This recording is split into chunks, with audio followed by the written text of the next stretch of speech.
Kumusta mga kaibigan sa Wells Channel? Ipapakita ko ngayon kung paano maglipat ng contacts mula sa isang Android phone patungo sa isa pa. May dalawang paraan, sa phone mismo, sa SIM card at sa Google.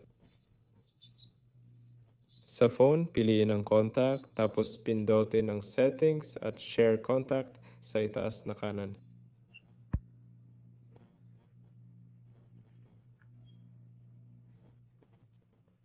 Ito ang unang paraan. Pangalawang paraan ay gamit ang Google account. Pumunta sa settings.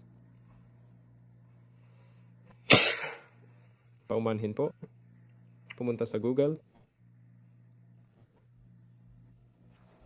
Piliin ang cross-device services. Mag-login sa dalawang phone at automatikong lalabas ang contacts. May limitadong contacts din na pwedeng ilipat gamit ang SIM card. Yun lang po. Ako si Wells. Paalam sa lahat.